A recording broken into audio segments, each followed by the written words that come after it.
What's up again, Chiefs Kingdom? This is you guys, Scott, my buddies Bo and Nick. We're back. Episode 2 of the Kingdom Cast. We didn't get shut down. No cease and desist letters from NBC Sports or ESPN or anybody. So I think we're good. If you followed us, if you saw the first show and viewed it, we appreciate that. We're glad you're joining us again here for episode 2.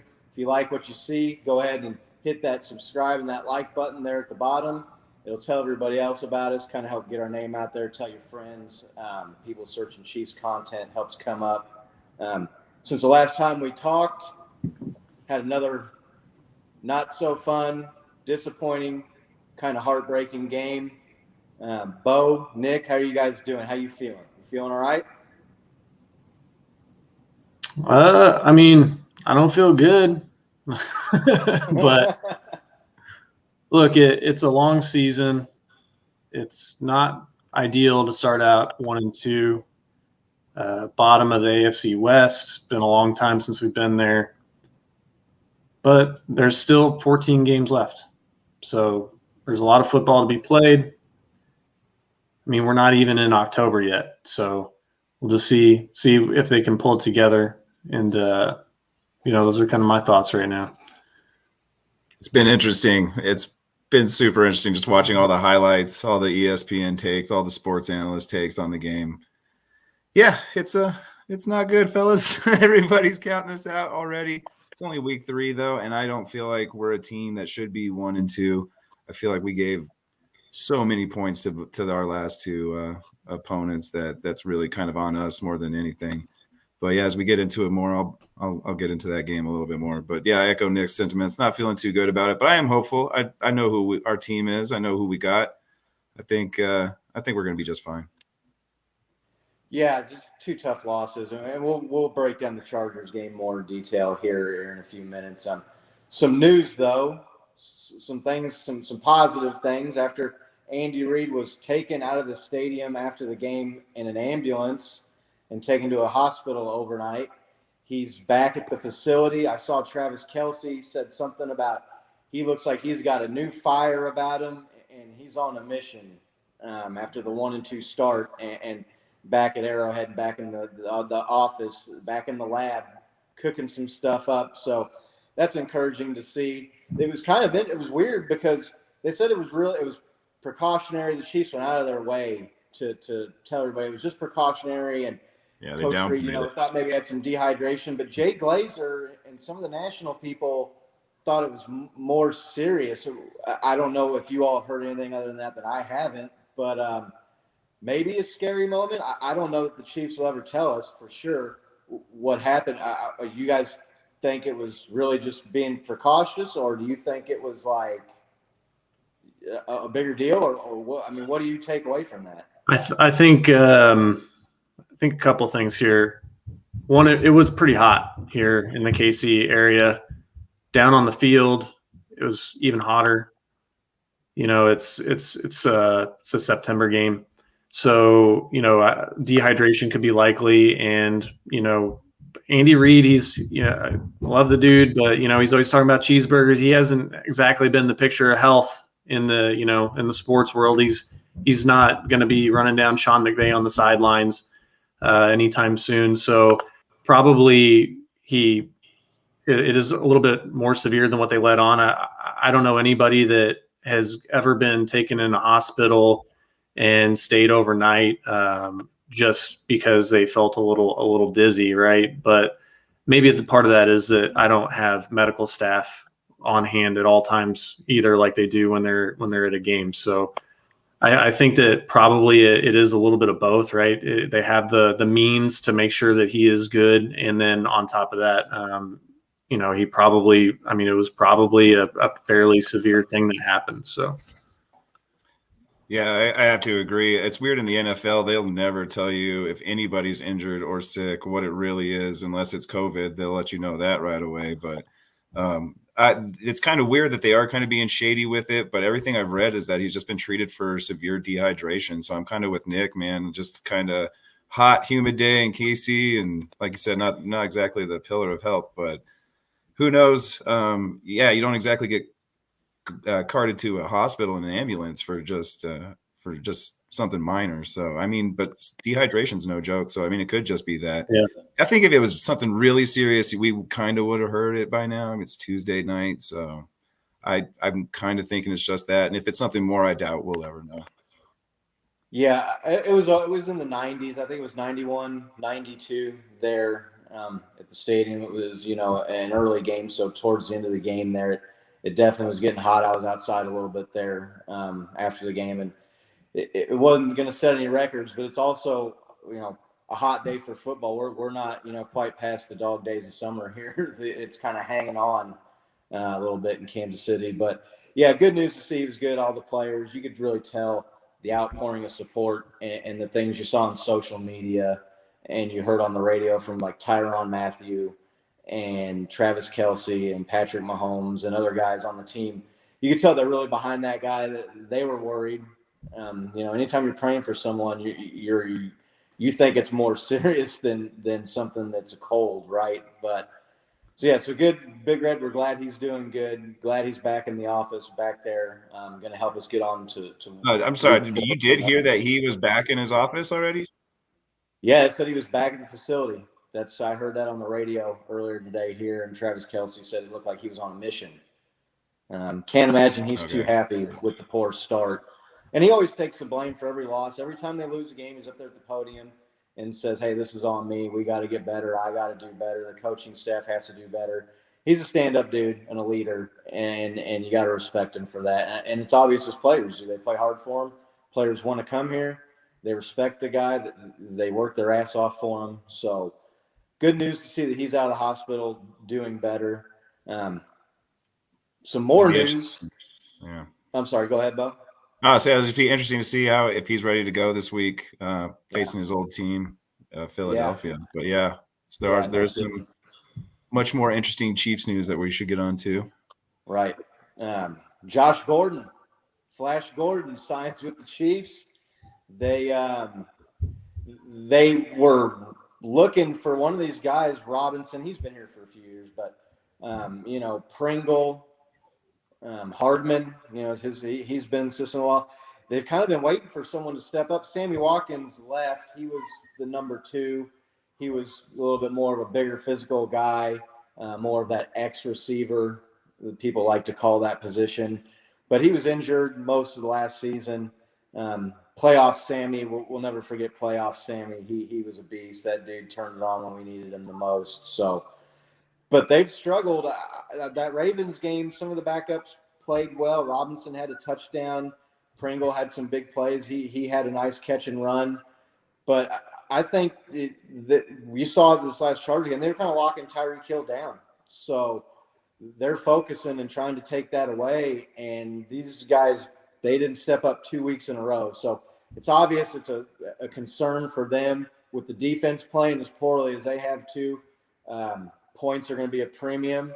So Josh Gordon, you go back to 2013. I realize that's 7 or 8 seasons and years ago now, but that dude was a monster. I was at that game at Arrowhead when he just absolutely torched us. And I saw that someone put a video out there, he was doing the chop in the end zone after he scored a touchdown, which I'm not gonna lie, I remember that, and that shit pissed me off. So but now he's on our side. So all sins are forgiven now that he's in the Chiefs kingdom wearing Chiefs red. Bo, what are you expecting? What do you think about the signing? Are you hyped? Are you mad? Are you wait and see? Are you expecting big things? A little bit. What do you think? I'm always hyped to give Patrick Mahomes another weapon. I mean, that just sounds awesome, right? We all know what Josh Gordon can do. I'm just afraid it's been a long time since he's done it. And then there's his obvious, his substance abuse issues and stuff that he's gone through, which I kind of think is bullshit. I don't think marijuana is like a performance enhancing drug, especially at that level. But to each is their own about that topic. But no, I'm excited for him. I just don't know if it's the right move for us to be making necessarily. I know what you're saying. Defenses are locking up Hill and Kelce. But I mean, we do have Robinson and Pringle and stuff, and they are making moves, maybe not as fast as we'd like to see, but I mean, Robinson's had a touchdown both these last 2 games now, and they look pretty good. He's been a pretty solid workhorse since the other 2 guys are locked up. We're seeing other guys kind of come up like Fortson and Pringle and stuff, just names that like you're not around. So it's kind of cool to see other people get highlighted. But again, another weapon for Mahomes. So, I mean, like, I can't be too mad at what the Chiefs office is doing right now. I mean, I get it. We gotta get something going, but it's just kind of weird to be thinking we need another wide receiver when we have some running back woes, some defensive issues. I'm kind of torn. I'm 50-50. I think I'm a little bit more 60-40 for him being on the team. Like I said, I'm just excited to see Mahomes excited about it. What about you, Nick? Yeah, well, I mean, it's good to know that the Chiefs' credit cards are still technically valid and that they can, sign people. I know it's probably the league minimum deal and they cut somebody else out. I mean, I'm not a cap expert, but it's good to know that, Yeah. that the check's not going to bounce. I think we have some guys that are underperforming, and anytime you can bring in competition, even if he doesn't ever make it off the practice squad, it lets them know that, they're on the clock, right? And so I think that it's important to raise that level of competition. When we had Patrick Mahomes sitting on the bench, Alex Smith was pushing the ball downfield a little bit more, right? Whether he wanted to admit it or anybody else wanted to admit it, you got somebody that you feel is clipping at your heels, potentially going to, get you bumped down to the practice squad or take, food off your table. You're going to, maybe think about it. If I have to watch, number 11 catch a ball and run 5 yards backwards again, like, I'm going to lose my mind. He caught that, I know we were not talking about the game, but he caught that first down pass and he had a 15-yard gain and he ran and he barely got a first down. So I think that they're seeing that, and I think that they're like, look, we definitely could use more talent at the position. So what Scott said, I think that they are, bracketing Tyreek Hill, and it's preventing the explosive plays. So if we had another legitimate deep threat, which I don't know if Gordon's going to be that anymore after he's been out of the league and all that stuff, then, it's only going to be better for us. And I also like that he's potentially going to get another chance. I agree with you, Bo, that not all substance abuse things are equal, right? And that, I like to see somebody get a chance, and I hope that he can straighten his life out, right? Anybody that has known anybody or dealt with substance abuse or problems, obviously we can tell this guy has some trouble in his personal life. I just like to see it get straightened out. Kansas City's been a place that has had some folks that have had issues that have been able to straighten their lives out and have a bright future in the NFL. So hopefully we can do that for him here too. It's a great take. I'm just curious though, who do you think would win in a foot race, Gordon or Hardman? I think at this stage in their career, the age difference, I'd go with the Jet. I'm still pretty sure he's probably a little bit faster. Yeah. I don't know about how much, but I'd probably go Hardman in a race. Nick? Yeah, I think Hardman's faster. I think that Hardman's really fast, but I don't see him getting open a lot. You think Gordon offers better hands though, in that sense? Yeah. That's kind of his specialty, right? He's a big dude. He's 6 foot plus. I think he's like 6'4", something like 240. He's a big target, and I think that's probably what I'm most excited for with him is to see him in the red zone down by the goal line. The Chiefs, they've had struggles in the red zone. That you see Andy Reid going to a lot of these kind of, people want to call them gimmick plays or gadget plays. I like to call them creative plays. But they don't have the guys that are lined to just line up at the 3 or the 4 or the 5 yard line and pound the rock in up the middle. We've seen that. So maybe to have a big, strong guy that can go out and out jump somebody and use the big, strong hands to get some touchdown grabs. I was looking, somebody put out that they kind of, and of course they had to piece it together. It's over. Yeah, go with Travis Kelce because everybody's cluing in on Kelce. They're at the goal line in the red zone, but they kind of put together. It was like his last 16 games because that's a season, or it was a season before they went to the 17th game. And his numbers were 700 something yards and 6 or 7 touchdowns. Chiefs would take that right now. Yeah. Again, it's hard to say because that's 4 or 5 games this season, 3 or 4 games the season before that, 4 or 5 games the year before that. So that's a little bit of a tricky, tape together 16-game sample. But the guy's got talent, and yeah, it's sad to see a guy. It kind of reminds me of Johnny Manziel. All the talent in the world, but just the discipline and the demons and the inability. I agree. I don't think marijuana is something that should keep you out of the NFL.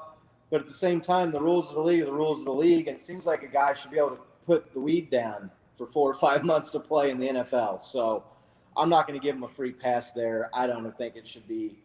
I don't think guys should be out of the NFL for smoking pot, but I don't make the rules, and those are the rules. And like I said, it seems like that should be something you should be able to kick to play in the NFL. So definitely excited. Paid enough to do that. That's for sure. Yeah.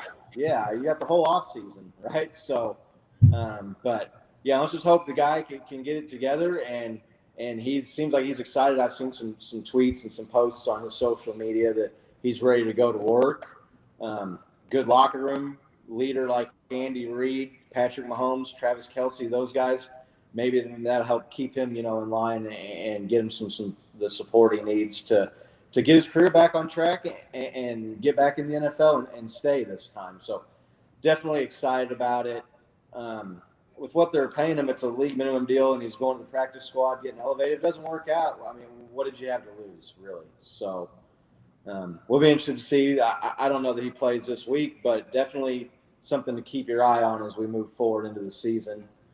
Talking with you guys, I'm a little bit more excited about it now, actually. Yeah, you guys brought up some interesting points. I like your redemption fact, Nick. It's a great point I wasn't even looking at. Yeah, for sure. And if you're in the KC area and you happen to maybe sell marijuana on the side and you see Josh Gordon come up to you, just don't do give it. him some pencil shavings in a bag or something. Right. Just don't do that. Just look at him and say, come on, man. Get some oregano in there. But now to the not so exciting and fun Chiefs-Chargers, the game Sunday at Arrowhead. Chiefs end up on the losing end for the second straight week. It was a game that was pretty entertaining game. The thing that drove me crazy about the game was it seemed kind of like a microcosm. Like my entire life as a Chiefs fan kind of confluenced into one game where the defense comes out and gets stops and the offense can't do anything and can't score points. Then the offense starts moving the ball and, scores some touchdowns, and then the defense can't get it. It was like, that's my whole life. We've had an offense or a defense and no offense. And in this game, when one was playing well, the other one wasn't playing well. And then when they picked it back up, the unit that was playing well kind of fell asleep on them. So frustrating game for sure. A lot to talk about, a lot to digest. Just, Bo, what was your takeaway on the game? What kind of stood out to you? Oh, man. Like you said, it was heartbreaking. It was an entertaining game for sure. I mean, what I really loved, because I mentioned this last week, that our defense just looked so terrible, but they came to play this week. Except when they didn't, right? Because there was except when they didn't. Yeah, that just happened to be in the fourth quarter, basically. But no, I mean, we started with 3 and out. We had a couple 3 and outs. Man, we had a couple great stops. Dan Sorensen made some great plays. I was super thrilled to see what our defense did. But then, I mean, I think they only let the Chargers have 72 total rush yards, right? So, I mean, that's like just a big improvement on our rushing defense. And that was, I feel like, my biggest criticism of the Chiefs last week. So it was great to see that. But, I mean, then I think they threw for almost 300 yards on our secondary. So I feel like what was good last week was bad this week, and what was bad this week was good last week. And it just kind of flip-flopped all the pros and cons of what our team needed. And we just need to, like you said, kind of line up all the pieces, get everybody firing on all cylinders and on the same page. Yeah, I mean, I think that my biggest takeaway was frustration, not because we suck, but because we don't suck. And I think that nothing is more frustrating than watching people, whether it be a football team or people in your life or your children, underperform. And that's what I felt. It was, we were just underperforming. You look at that game, we had, the most first downs out of any team in the NFL this year. We had way more offensive yards, and we just let people punch the ball out of our hands. Mahomes had an overthrow at the end of the game. We didn't, catch the ball, the no look INT. It was just like watching, the Chiefs lose a game that they definitely should have won handily if they didn't, just make mistakes. Credit to the Chargers. They must have seen something on film, or they, noticed something last week with the Ravens game where they, where they were hawkish, right? They were punching that ball out of there. It reminds me of, I think it was 2 years ago. It started with the Lions game where, teams just started punching the ball out of our hands. And it was like a 2 or 3 game stretch. So you're going to see a lot of that happen until the Chiefs prove that they can stop it. So that was my big takeaway, was that the Chiefs are a really good team, and they underperformed. And really it comes down to a few mistakes, mental mistakes, are the difference between being 3-0 and tied for first in AFC West and being 1-2 and being last. Mr. Positivity. No, I mean, all sunshine and rainbows in Nick's world right now. But no, I mean, since we're talking about that game, I mean, we kind of brought it up the first quarter. There was some kind of they're starting to be characteristic, but uncharacteristic fumbles by the Cheetah. And then Elaire also had one in the first quarter. Just turnovers kind of defeated us in that game, as we've already mentioned, man. And I feel like that's kind of the biggest takeaway for me, is that, like, we had 4 turnovers, but at the end of the day, they didn't score many points off of them. I mean, we went in, they got 6 off of the first 2 turnovers, 0 off the first one. They scored a touchdown off the second one, but missed the extra point. So 6 points off the first 2 INTs. I even text Nick, I think, during the game. I was like, well, I guess that's not so bad, right? All things considering. But then, God, it just, like Nick said, just bad decisions cost us even more turnovers, and I just kind of went downhill from there. But like Nick said, credit to the Chargers. He didn't know what it was. I knew exactly what it was. It was the freak athletic play by Asante Samuel Jr. to catch that interception, man. Like, that was one of the more athletic moves I think I've seen in football. I mean, the receivers get all the credit, but man, that was a heck of a catch by that guy. Yeah, so we're talking about the first quarter.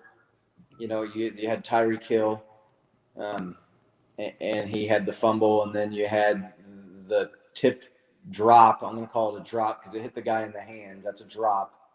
It was intercepted. The Tyreek Hill has not been a fumbler. And that sometimes the defense just makes a badass play, right?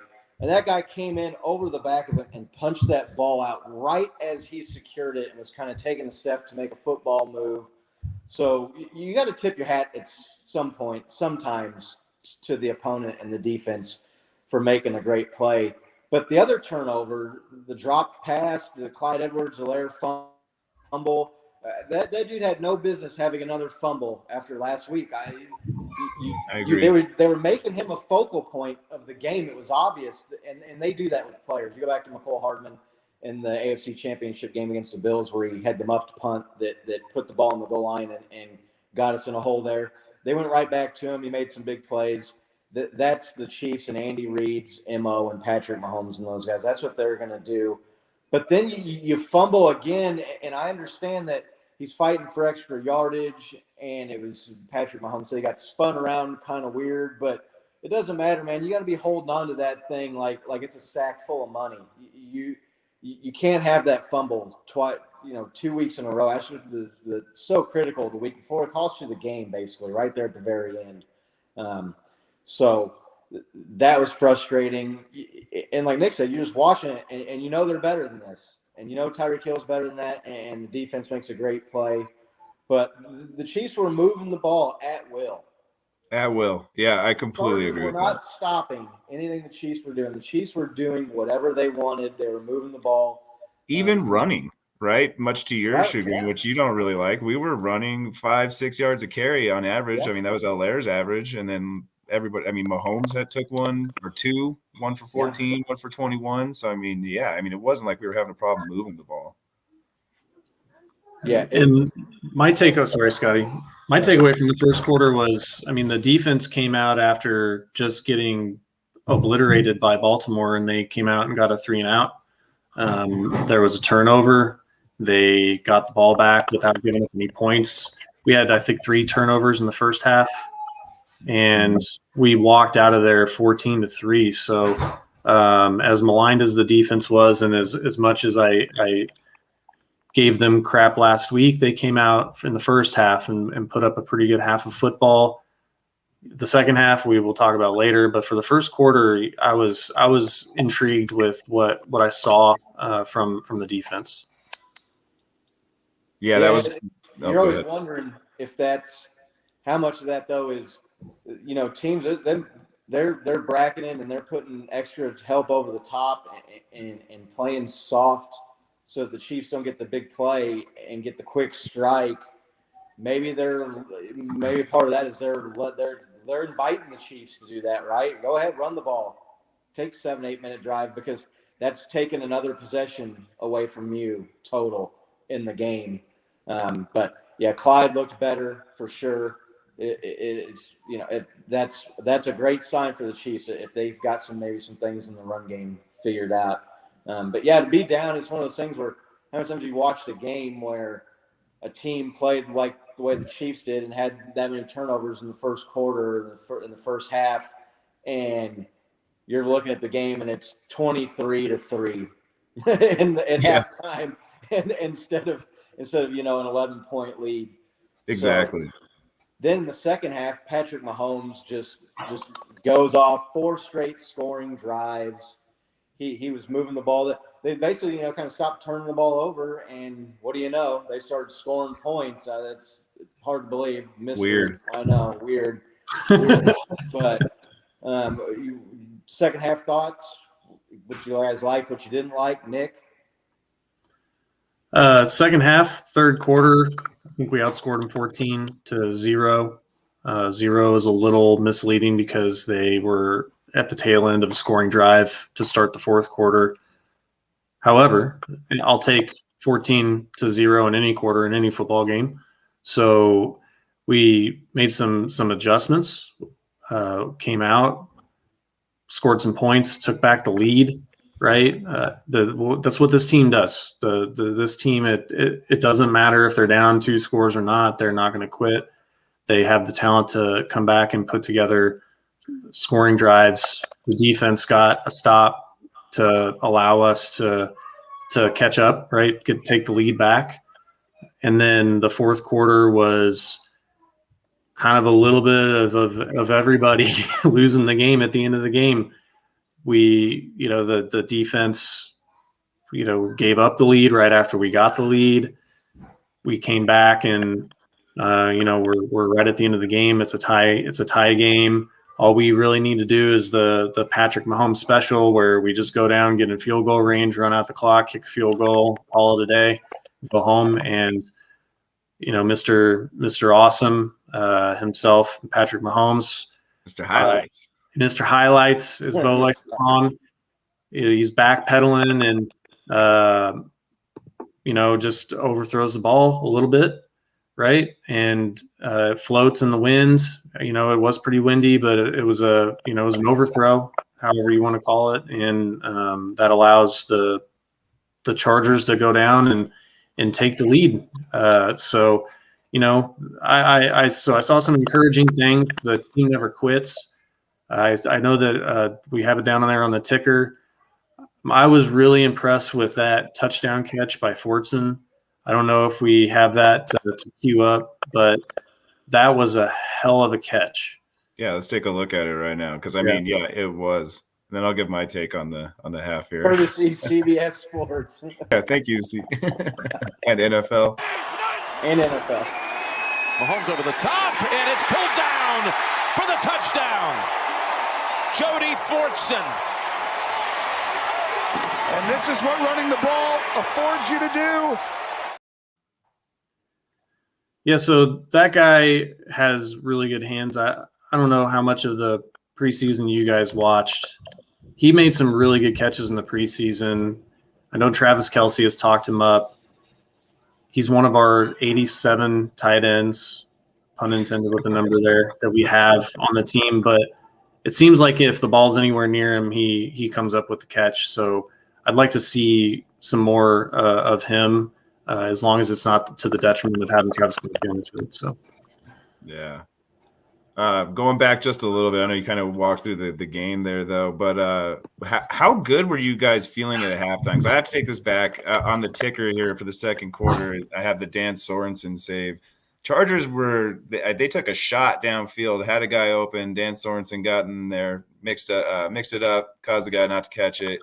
Kind of saved an 11-point lead going into halftime versus Dirty Dan. Yeah, Dirty Dan. So I mean, like, I personally, as a fan, was feeling great. I thought we kind of escaped, dodged a couple bullets there. You know what I mean? Like, we're going into halftime 14-3. This is the team that's down 24-0 and can change that in 4 or 5 minutes. You know what I mean? Like, I wasn't worried. And then Patrick Mahomes comes out and does Patrick Mahomes things, right? Like Scott said, just 4 straight drives, looked unstoppable. Had that pass right there to Fortson, which was just a cannon. I was kind of surprised he held on to it. I thought it was going to be like the other one, tipped ball out of the back, but just the fact what you said, he has such good hands. And then I know Scott's not going to like this, but his boy Hilaire, CEH, got one in. Is that a redeeming touchdown for you, Scott, by CEH? I think every running back on the team would have scored that touchdown. He caught the ball and had a wide open run into the end zone. But look, I'm not. I want Clyde Edwards-Helaire to be good. I'm not rooting against Clyde Edwards-Helaire. I just want to make that perfectly clear. But the guy's just been disappointing. And yeah, he I don't know if you score one touchdown that redeems you losing the game the week before, but he got back on track. It'll be interesting to see how he does with teams. I'm a believer. I think part of that was the Chargers were saying, we're going to let you do that. We're not going to let the cheetah burn us deep. We're not going to let you get these big quick strike plays and look up at the scoreboard and you've scored 20 points in 4 minutes. Run the ball down the field. We'll try to strip it. We'll try to get you in a 3rd and long, and maybe you make a mistake and you're punting, as opposed to the 2 and 3 play drives where they just zoom right down the field and score a touchdown. But yeah, no, I've got Clyde Edwards-Helaire on a fantasy team, which I know no one watching this gives a damn about my fantasy football team. Hey, but he had 100 yards. That's good. So yeah, 100 yards and a touchdown. 100 and a tug. That's good. Good for him. I'm happy, man. I'm not rooting against the guy. I want him to step it up. Be interesting to see if he can, what he can do the next game here, for sure. Right. Going into that 4th quarter, though, I know the 3rd quarter was an awesome, just a highlight reel for us. But something I want to talk about are these pass interference calls that I personally feel like changed the outcome of the game. I know I'm a Chiefs fan. I might be biased, but I've gone back. I've looked at it. I've seen analysts question it, saying there's no way that you can call PI here but not there. I have 2 clips, and this is just kind of like juxtapose them a little bit, show you how ridiculous this is. This is a PI against us, and then the clip right after that when we come back will be a PI or no PI against us. So here it is. Ball incomplete. Williams can't believe there's no flag. Hughes broke it up. Game on the line. Movement. Again. The Chargers offensive line. False start. Offense, number 71. It's a 5-yard penalty. It's still 4th down. Right now, you got to watch this. You got to go ahead and take your time in the pocket. Slide and find someone. Pass. Oh, what a catch. Oh, the ball's out. But the flag's out, too. He tried to go to, of all people, the 2nd-year receiver. That's the only way you can beat teams that are amazing. Defense, number 49. You can run the ball, but you can't. Yeah, so I know I kind of had the build up going there, but it just kind of shows you how atrocious some of the referee calls have been this year, man. I mean, I wasn't going to lie. I was happy with the illegal shift. All right, 4th and 4 turns into 4th and 9. I know they're still going to try to go for it. You know what I mean? So it doesn't change that much as like a fan's perspective. But I mean, 4th and 9 is obviously way harder to get than 4th and 4. But then for them to call PI on us, which I can't find it in that clip. I've probably watched that clip 100 times since I've been putting it in here. I can't find where Dan Sorensen makes contact with that guy. Maybe they called it on the wrong guy. Maybe it was on the other side of the field. They did. They called it on 30.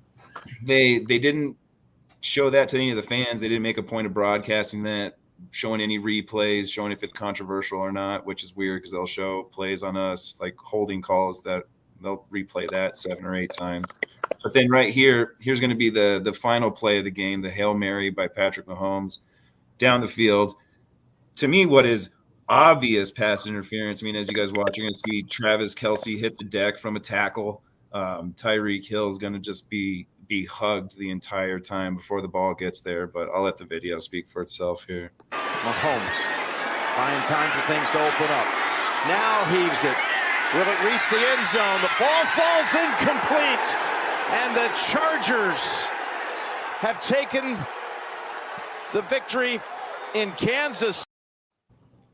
So I know it's a little hard to see on that one. That's a little fast, but I have the instant replay here so you can see what I'm talking about.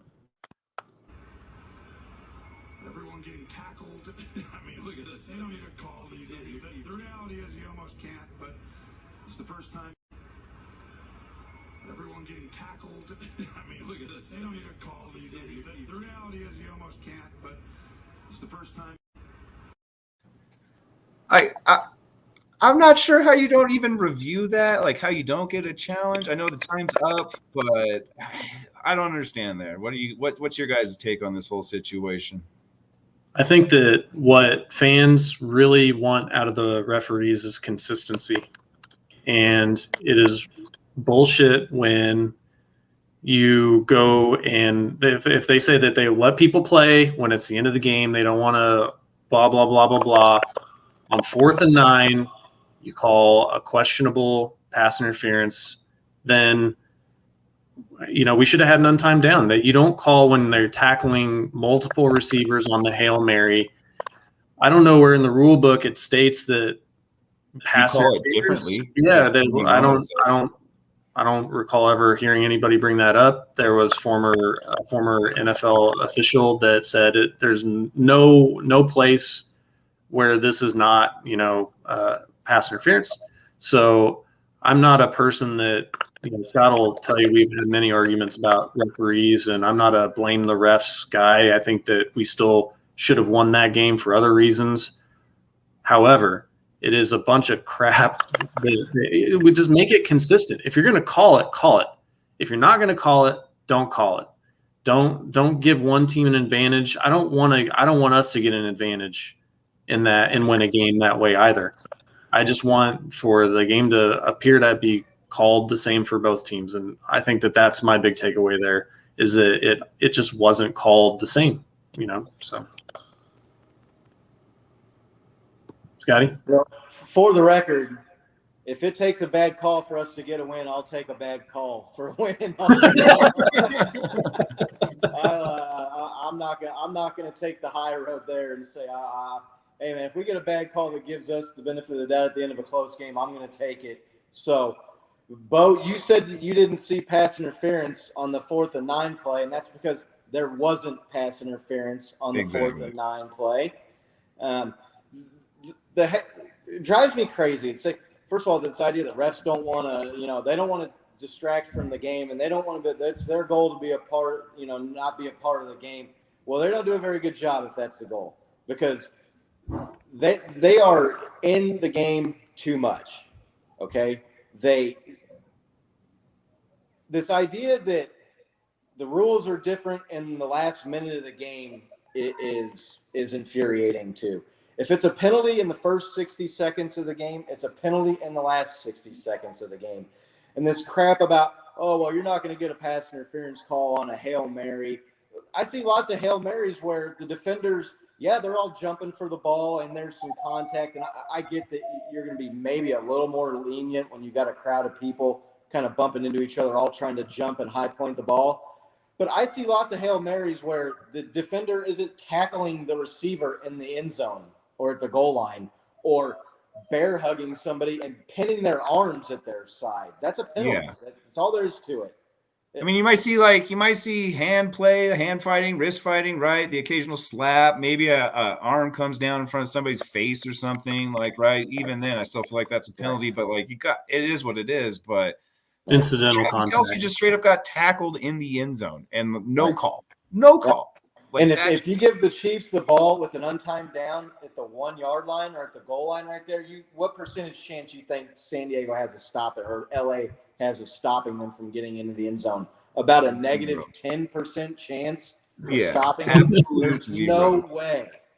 There's no way. So, I think Chiefs score that all day, man. If you get down there, even no matter how much time you're on the one, man, the Chiefs will score that. They'll run a Rose Bowl parade or something crazy. Travis Kelce will go under center and run it in himself or something. Right. But the frustrating thing for me is that they just have so much technology at their disposal and they're not using it, right? Like, the whole stadium's looking up at this huge Megatron that's showing the replay in like almost in real time, like right after the play, and like the whole stadium knows it. The whole crowd and TV knows what's going on, right? And like the refs are sitting there acting like they don't know. They're acting like they don't have an earpiece connected to a dude watching what we're all watching. You know what I mean? Like the fact that they can't buzz them and be like, "Hey, man, we need to look at that again. There's probably a penalty on that play." Like, should have gone to the booth. I guess. PI is not a challengeable play again this year anymore, but like, for good reason. I wasn't a fan of that, but man, there's a lot of no calls that they're missing that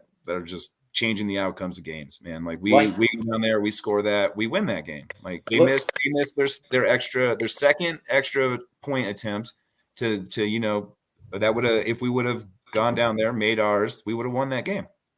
Look at the Lions-Ravens game where they missed the delay of game that allowed the Ravens to kick the game-winning field goal. Yeah. So it's not just being a Chiefs homer. NFL officials suck. If you ever want to blast them at NFL officiating, have a Twitter account. I like to blow it up regularly during the game. So have at them. Share that with your friends. Make sure to tell everybody you know that's on Twitter that you can get in contact with the referees, which is one of the most amazing discoveries of my lifetime when I found that out. I think it was last year or the year before. But here's the deal, and this isn't breaking news. NFL referees have sucked for years.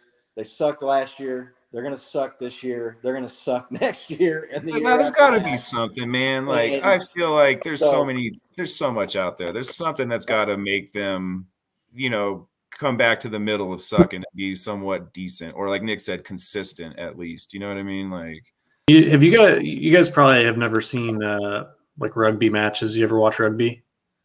No, not too much. I swear I'm going to bring it around to football, so I'm not going to go. But I was watching Seven Nations. I got a friend that lives in Wales, and so she was, got me watching some rugby matches. When they have a challenge, you can hear the official's mic and the official that's watching the video review, and you hear exactly what they're saying to each other. You hear what the guy says after the call to the captain of the other team. There's no black box, hey, and now we're going to go over here and do some stuff, and then we're going to come back and it's Magic 8 Ball time, right? Like, and I think that transparency is lacking in the NFL, and I think that what it does is it really takes legitimacy away from the refs, because I think that when they didn't make the call that you think that they should make, if you heard them like looking at it and talking back and forth, I think that it would really help out, right? I think it would do a lot more positive things than negative things, and I think that's just back to your point, Bo. We have technology available that is better than what humans can do. And I don't want technology to be calling holding penalties and stuff, but when it comes down to certain things, we why are we not using it? It's all across sports too. And it drives me insane, because now you're just stuck with, strike zones in baseball that don't make any sense, or pass interference calls not getting called, or did the ball cross the goal line or did it not cross the goal line? I mean, all these things seem like they're pretty solvable with technology. So.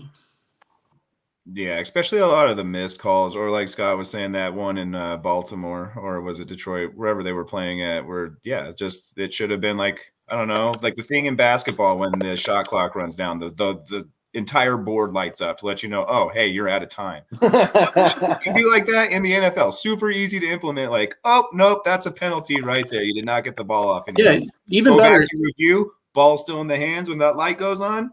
Yeah. Penalty, you know what they say they have to do? The guy has to be looking at the ball, and then he has to look up and see 0, and then look back down at the ball and see if it's still there. So if when he goes to look up, if it's been 0 for a half a second, but they snap it before he looks back down, they don't call it. Yeah. Couldn't they have like a buzzer? Something that starts vibrating on his chest that says, hey, it's at 0. Can you see the ball? Like, I mean, these are not hard solutions to put in place. Or again, the guy that's connected to his headpiece watching it on a monitor, like, oh, I see it. They do have a buzzer. They get buzzed from the booth all the time. Like, I don't. The SpaceX launches have the T-10, 9, 8. Or they can't do that. Like, it's just a bunch of crap. Yeah. Well, I'm not too hopeful because they still haven't got the goal line camera yet amongst the 158 cameras they have at the stadium. Right. They can't get a camera that looks straight down the goal line. So I don't think you're going to be getting any communication between the referees while they're discussing a penalty. And on top of that, they wouldn't be able to cram a commercial in with Gronk telling you to wash your clothes in cold water with Tide, which we all know that's what everybody watching football really wants to see. So great ideas. Am I hopeful they're going to show up on your NFL broadcast anytime soon? Pretty doubtful. But let's move on from the referees. I think I forgot to take my blood pressure medicine this morning. So let's move it to a little positive note. I want to talk about number 87, man.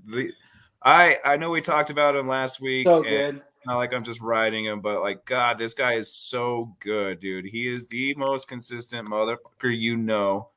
I'm sorry I bleeped it out. I know we're trying to keep PG-13, but God, he's so good, man. I have all of his highlights from this week I want to play. And like, he didn't score a touchdown this week, or he might not have blocked as well as some other tight end might have blocked this week. But I mean, I can't think of somebody more consistent than this and what you would want out of a player than this guy. Going to Kelce here. He's got it for the first down and rips out of a tackle to take it near the 36. 3rd and 5. Will they pick up the first or give it back to the Chargers before the end of the half? They keep the football. Out to the 35, Gilman. Snap it here at the 2-minute mark with a new set of downs. Rushing 4. Heaves it on the run. Kelce turns around, makes the catch. Right over Mark Webb. Decided to risk it and play Kelce one-on-one. And of course, he gets wide open and Webb can't make it up. But it was a wild second half. Bosa's back in on this play. 2nd and 10. There's Kelce trying to turn around. He's going to be stopped about 3 yards short of the first. As it's a first down after the completion to Hill, who was targeted for the first time since fumbling in the first. Mahomes goes back to Kelce. And he's got a gain of about 9. And they're figuring it out. Starting to make the Chargers uncomfortable. Folks, this is the new term you got to know. Put a roof on it. But look at where a lot of these throws are going, yeah, right? It works. We just talked about that. You got to play. Patrick Mahomes, 3rd and 10. Escapes, throws, complete. Bought enough time. And it goes to Kelce for a 7th time today. So again, just Mr. Consistency right there. I just wanted to ask you guys, with the defenses double teaming Tyreek, it doesn't seem like they're locking down Travis Kelce. I don't know. What do you think of him going? What do you think our offense's future is with play wise, strategy wise right now? Because I don't think he's stoppable. Yeah, I think that what they're looking for is we'll give you some 10-yard catches to Travis Kelce. We're not going to give you the 75-yard touchdown to Tyreek Hill. It's just too demoralizing to our defense and to our offense to watch Tyreek Hill backflip into the end zone again. So they're obviously going to try to eliminate that deep threat, but it's really difficult to understand why you would just let Travis Kelce get 100 yards every game. And the answer is because they're not letting him. He's just that damn good, right? I mean, his route running, his ability to high point the ball, that catch on the sideline was a little bit underthrown, right? Still comes down with it into the half to get into field goal range. He's always open on third down. You know, when we're watching the game, I call him Mr. Third Down because he's always open. He's always open on third down. He knows right where the sticks are. He's never catching the ball on third down 2 yards in front of the sticks. He's always 2 yards behind the sticks. So I just think that he is just that good.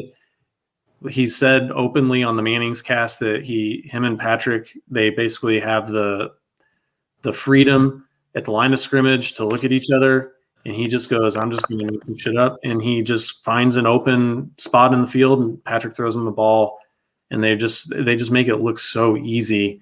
That's almost where like some of their better plays come from, right? Like it seems like like the plays breaking down, and they go to like old school football, and it's just Travis and Patrick just, hey, here we go. Yeah, I like to call it backyard football is what those two guys play.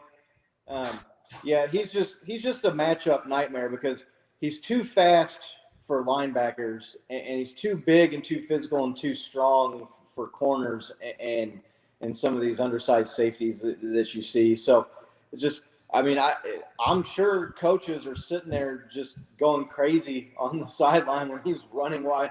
Like, I thought I told you to cover him. Like, well, yeah, I mean, you're trying to cover a horse. Kelce. You ever watched him play before? You know, the dude is to say he's a generational talent is understating it. I think I saw he tied Gronk for most 100-yard receiving games at the tight end position.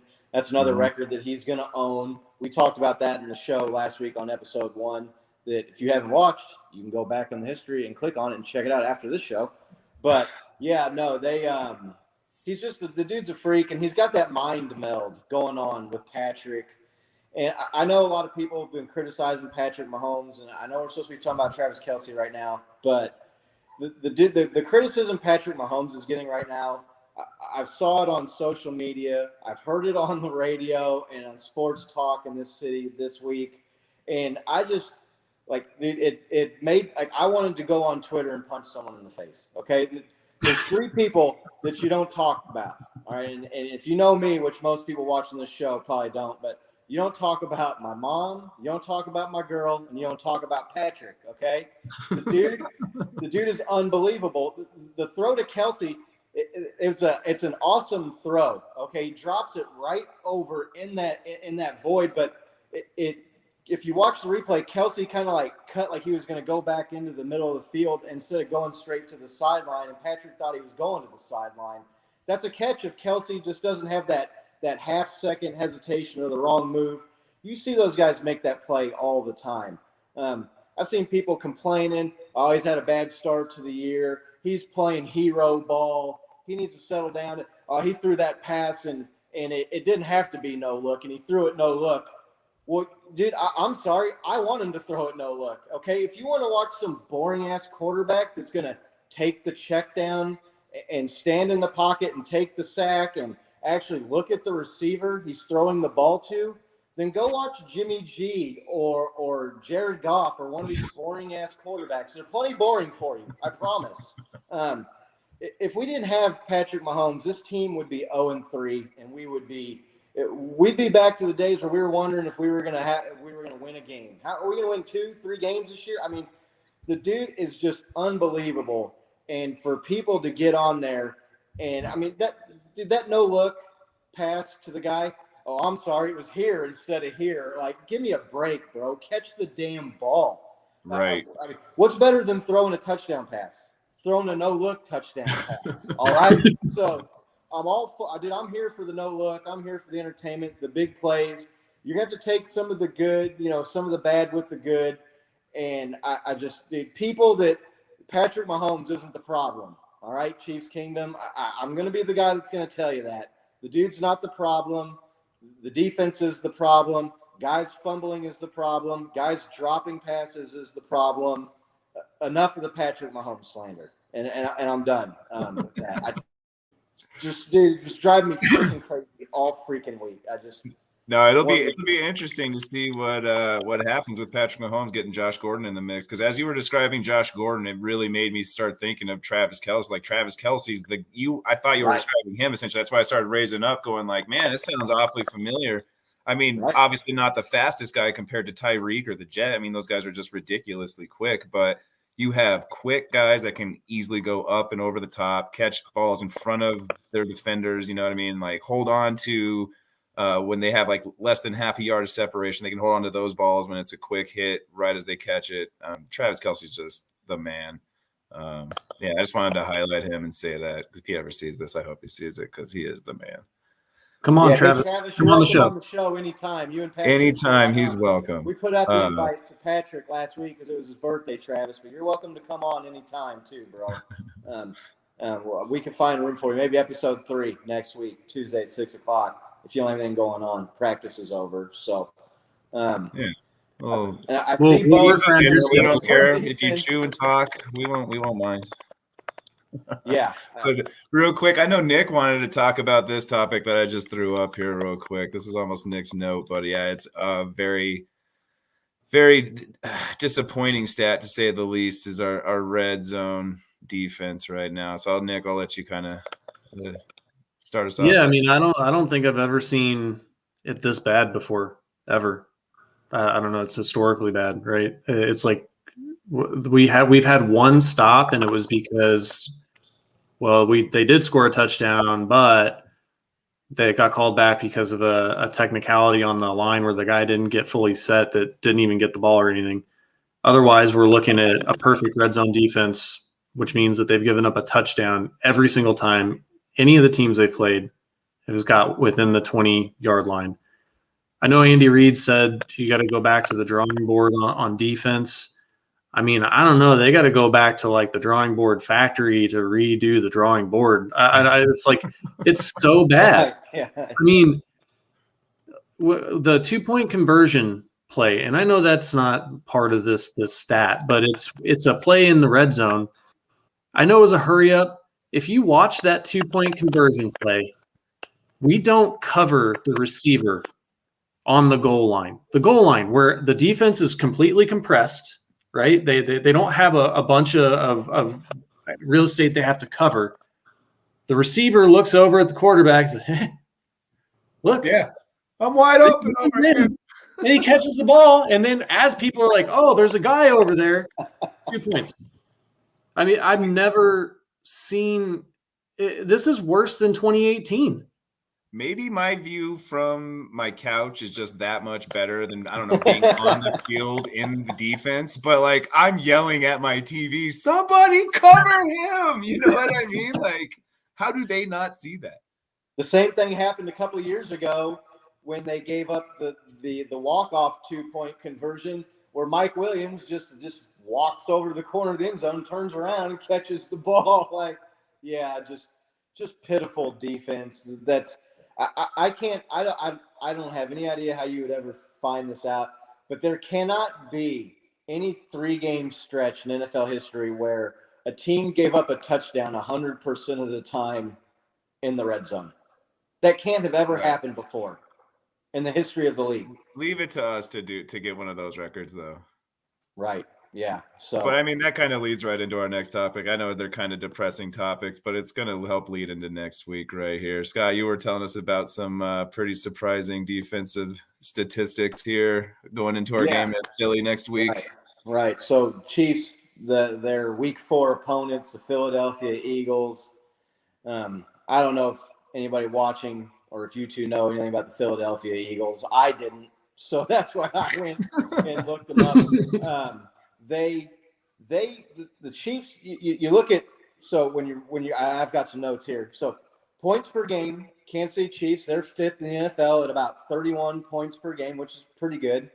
Not bad. You look at the Philadelphia Eagles, they come in 23rd at just a little over 21, so basically 21 points per game, which you're feeling pretty good there.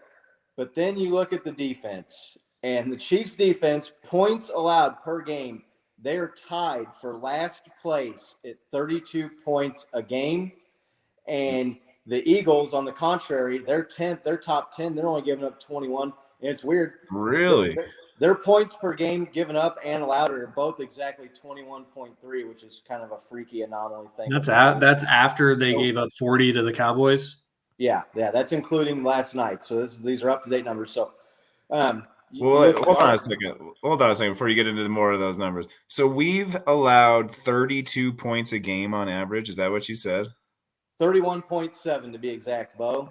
Jeez, man. So, I mean, right there, I feel like that's the biggest glaring thing, right? I just want to know why you got to round up, man.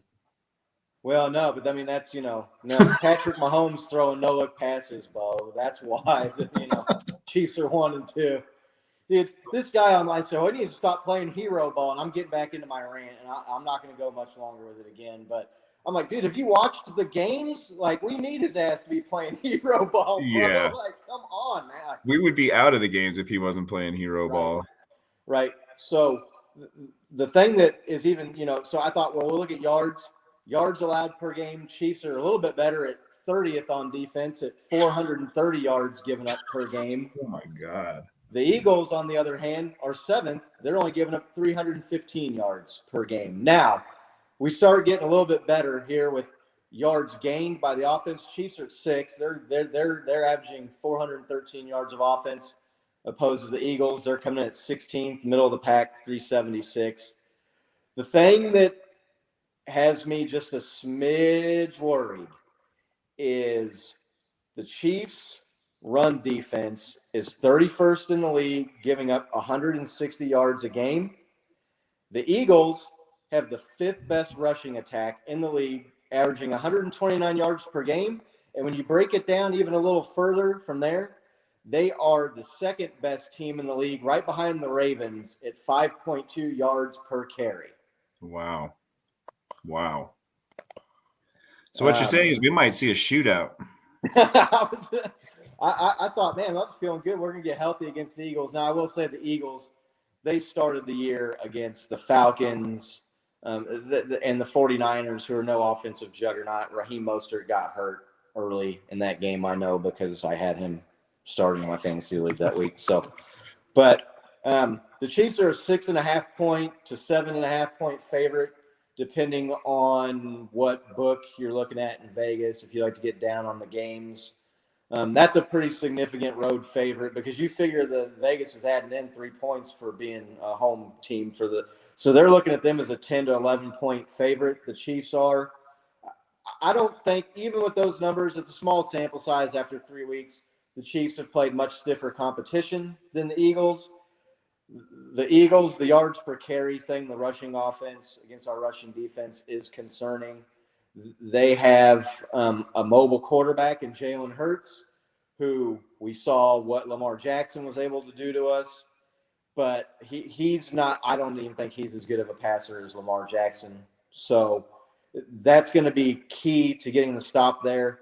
A little history. If Andy Reid does coach this game, he'd be going for an NFL record 100th win for a second team. No coach in the history of the league has done that. So against the Eagles, nonetheless, the team against his did former it team, the first Eagles. time. The more and more you see these things, you wonder if we aren't just living in the simulation and this is all rigged. And I don't know. You see things like that, it's almost too good to be true. But Bo, how are you feeling about this game coming up against the Philadelphia Eagles? I hear those numbers and they sound terrible, but I just still have this feeling that we're a great football team. The rushing yards that you're talking about, I feel like are just a product of terrible rush defense on the first 2 games. And like I said at the top of the hour, our run defense was so much better this game. I was so happy to see him actually stop the run, no breakout runs, just defeating us. Essentially, it was kind of more secondary mistakes that got the long yardage on us. So I was thrilled about that. I think I think Philadelphia will be a good test for our run defense. Like you said, they're pounding the ball, it sounds like. So it'll be good to see. I'm kind of worried that we're going to go in there thinking like, oh, Philadelphia is not the caliber of Baltimore or Cleveland. God, that still just sounds weird to say. I'm still not used to that. But I'm just afraid we might overlook them a little bit. I know our team doesn't really look over anything. I don't know if you guys have ever heard one of like Patrick Mahomes' pep talks, like when they're going to a game or during a game or something. Like they typically don't overlook opponents and they give it their all. So I'm just like, again, I'm just worried like that mentality might be in the coaching staff or something like that. But looking forward to it. Yeah, like you said, if Andy Reid gets that win, I think that's just such a cool coincidence that he would get his second 100th career victory for a second team and against the Eagles, no doubt. Like you said, it's just like the stars are aligned for it to happen. So I think it's actually a good thing. I think we will pull out the W this week. What about you, Nick? Yeah, I mean, I think that there's a few factors here. One, so their coach's old team, they obviously want to show out and win it for him. That he has the record, which I'm sure the players are aware of. Even if they weren't aware of it, I'm sure they've been asked about it. And then also Andy Reid's coming out of the hospital, so they've got every reason to be motivated to play. They're in the bottom of the AFC West. They've got every reason to come out and be motivated to play good football. I don't know. I'm not really worried about this game. Chiefs Kingdom, if you want to go ahead and take a sizable portion of your life savings, put it on the Chiefs. If they don't cover, go ahead and send us a tweet with the picture of your ticket, and I will send you an apology note saying sorry that you shouldn't listen to me because I'm not a betting advice expert. So fun betting fact there, Nick, because I do bet football. Chiefs haven't covered the spread they're 1-11 covering the spread in their last 12 games. So they're going to cover it this week. So again, you got nothing to lose. I will send you an apology if you lose all your money because I'm not going to pay you back. But I don't know. I don't think the Eagles are very good. I think that they got their ass kicked by the Cowboys. And I know that you can't do this. You should never do this, but the Cowboys played pretty even with the Chargers. We played pretty even with the Chargers. The Cowboys just kicked the shit out of the Eagles. I assume that we probably will let them get 27 to 30 points, but we're going to put up closer to 40. So I don't know. I'm just not that concerned, but I also wasn't really concerned with the Chargers game. So, there are surprises. I think the things that the Chiefs are losing on just don't seem like they're all that reproducible week after week, right? The Lair fumble is not. I mean, that's a fluky thing. Turning the ball over 3 times to start the game is a fluky thing. That what they had 17 turnovers all last year, and then they just go and rip off 4 drives straight. I just think that sometimes bad things happen, and it all happens at once. I just don't foresee it continuing. When you look at the fact that we had all those things happen, basically all but one drive in the first half, we just gave up. Right? They didn't stop us. They didn't stop us. We gave it up. Right? Now you can sit there and say, well, they took the ball away. Whatever. We can talk about that. The fact is that the offense was driving the ball. At the end of the game, we're still tied. We're that much better than the Chargers that we can forfeit a half and we can still catch up and make a game of it in the fourth quarter. So the Eagles are not as good as the Chargers. They don't have as good of a quarterback. They have a new head coach, right? So I just, Scott, you're right. The statistics maybe should have me worried. I just don't feel it. I just don't see the Chiefs going in there and losing that game. I really don't.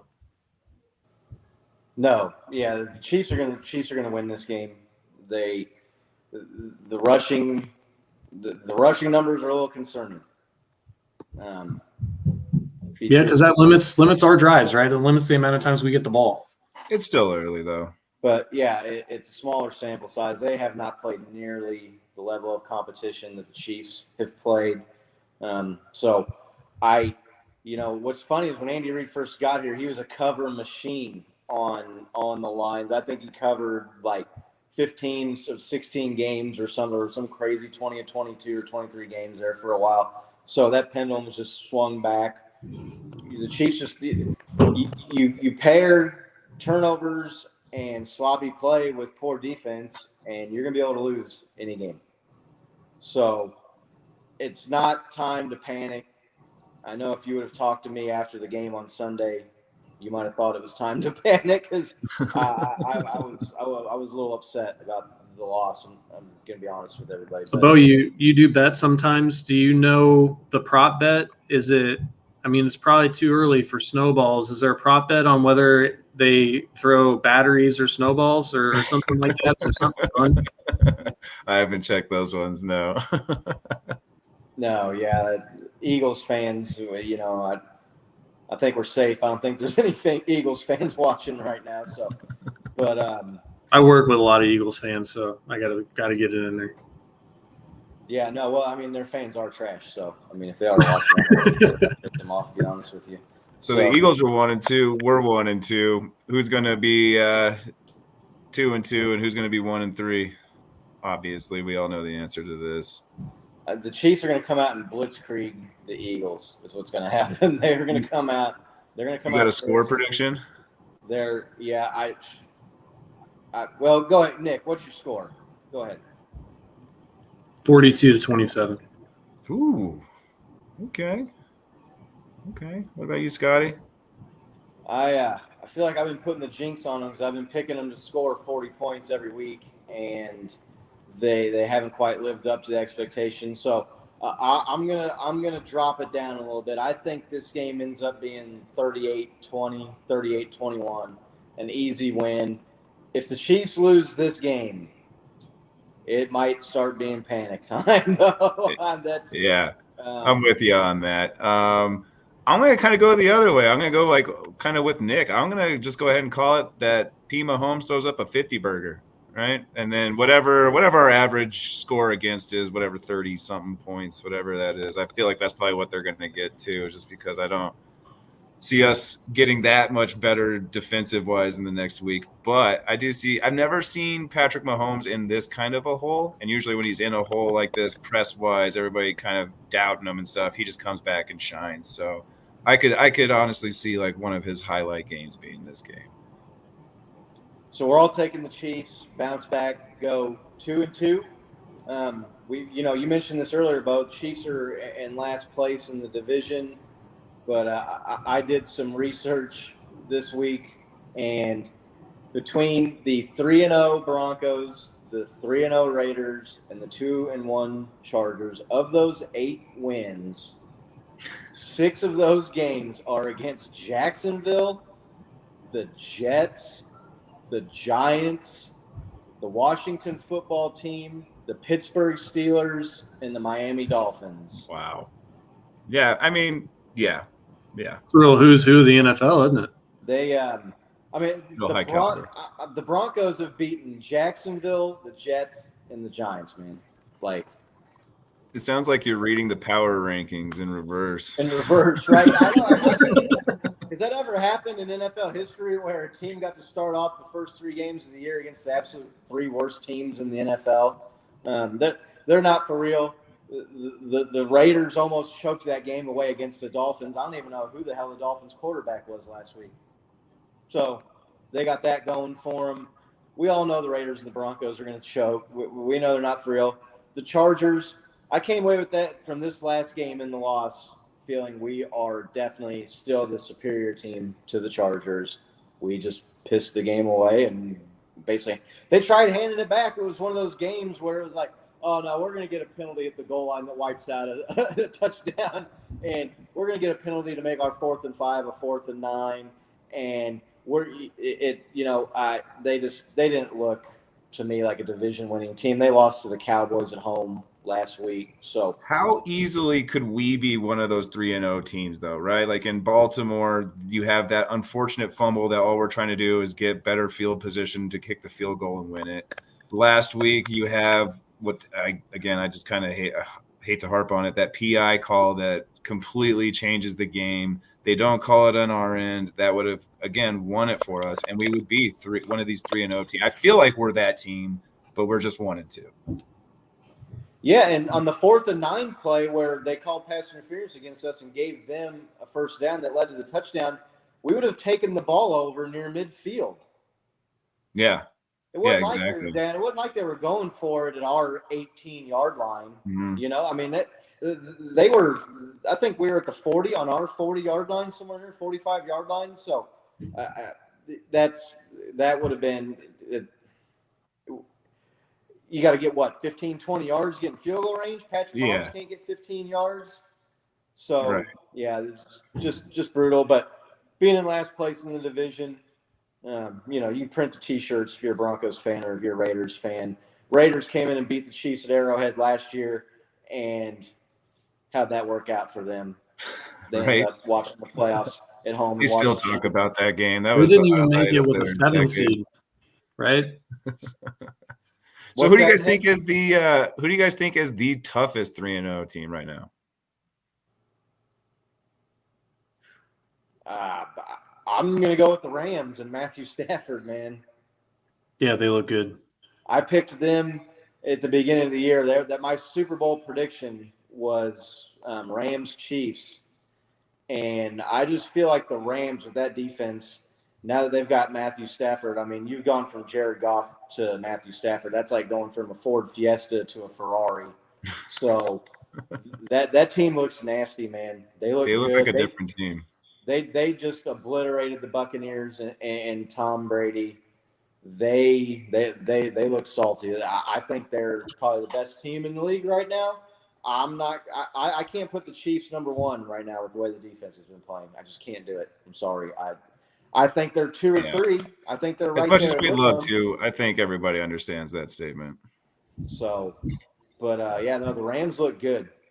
Real Nick, good. you don't think the 3-0 Carolina Panthers are the powerhouse to worry about in the NFL? I mean, Sam Darnold or Matt Stafford. Yeah, Whoever the Panthers coach is or Sean McVay.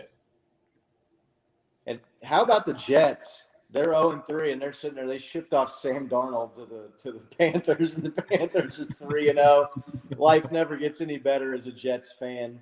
They're right up there with the Raiders and the Giants. I mean, they're terrible. I feel bad for Zach Wilson, man. That kid looked good at BYU. I think he's a hell of a thrower of the football. Just some of these organizations, they just can't get out of their own way. It seems like no matter what they do, they just nothing works out. It always comes up tails when they call heads, and they just can't catch a break. They've had a lot of injuries, but the Rams are looking fierce for sure. Yeah, it's the season of pretenders right now, right? And it's there's teams that have underperformed, and then there's teams that either have overperformed or have taken advantage of a light schedule to start the season.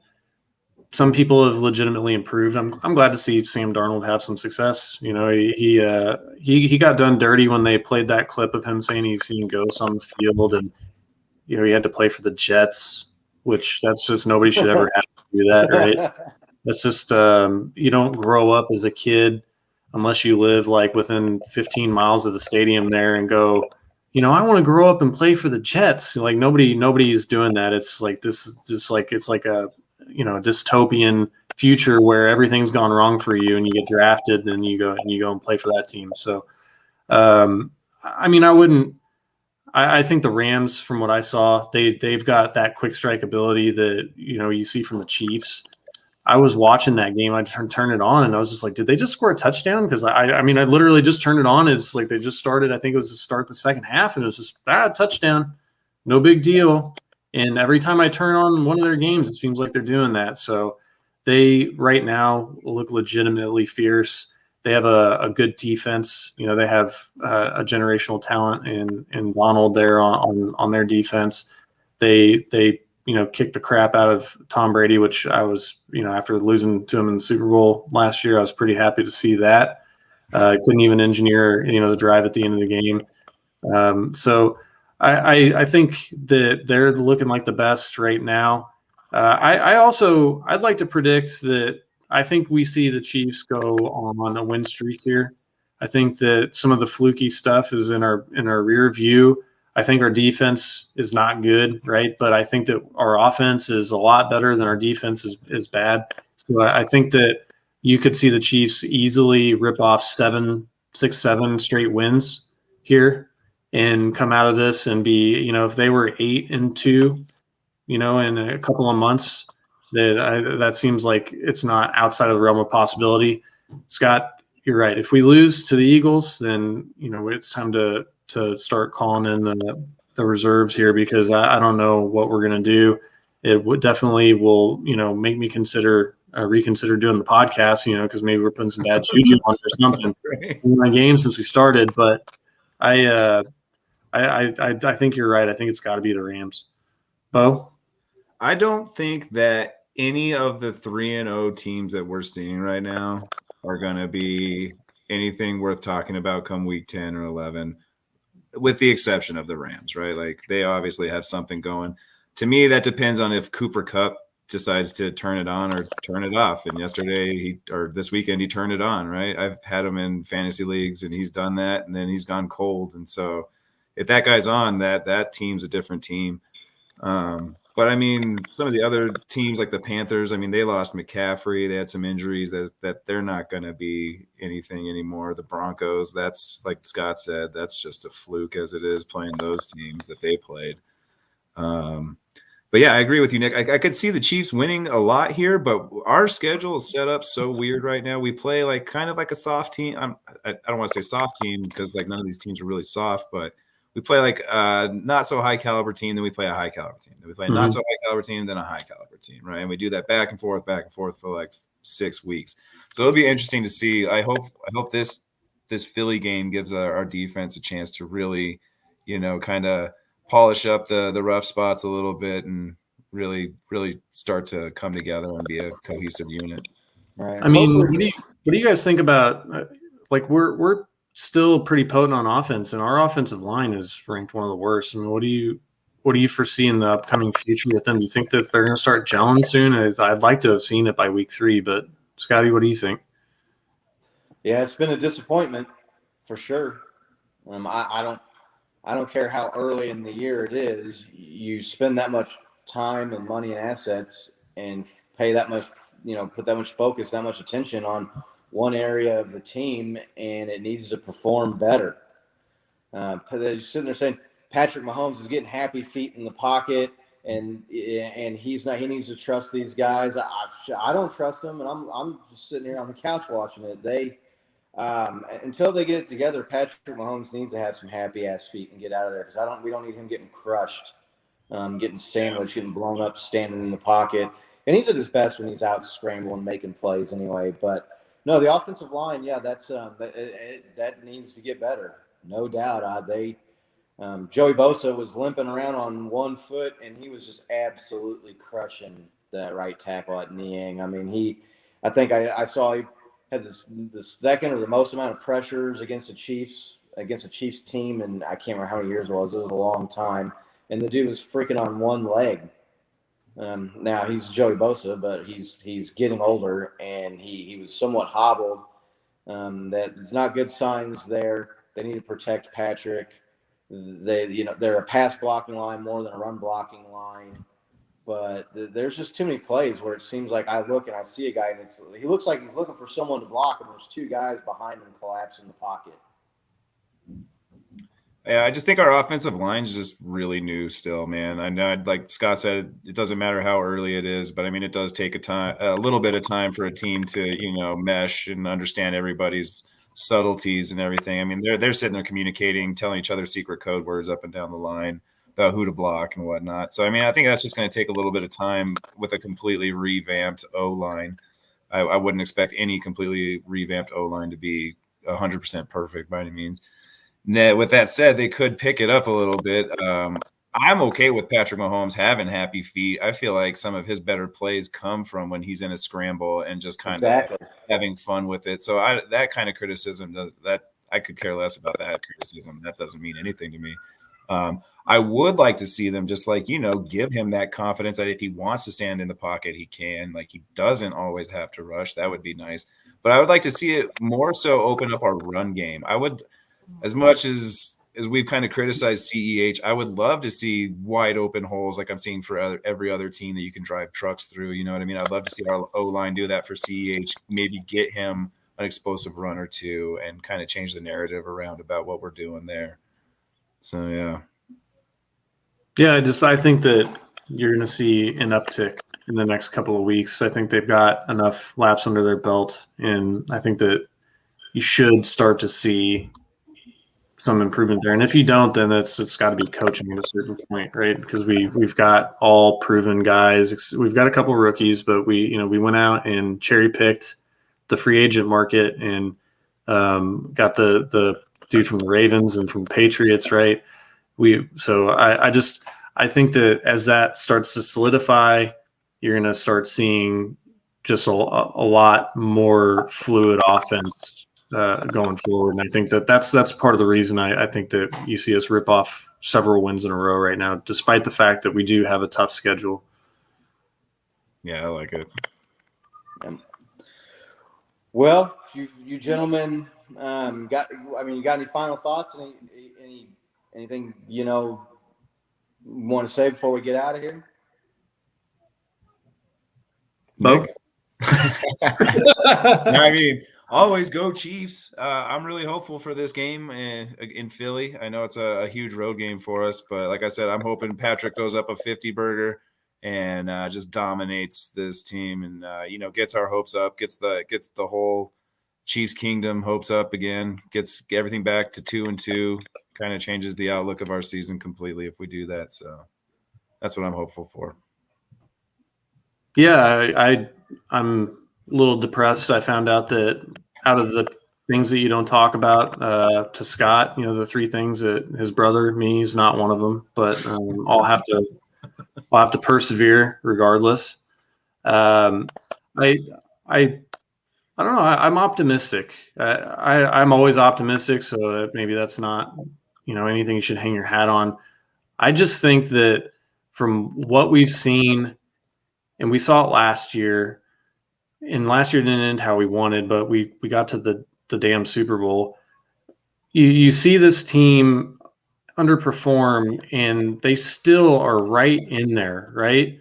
Like Tom Brady has as many 2-possession losses this year as Patrick Mahomes has had in his entire career.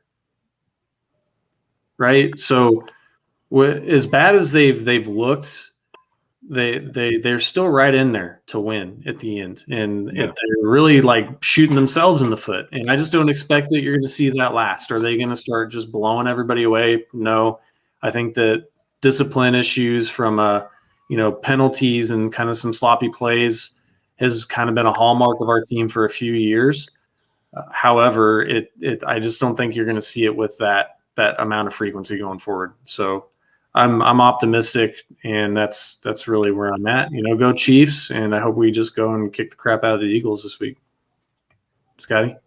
Well, you don't need to worry, Nick. You can stick up for yourself, so you don't need me.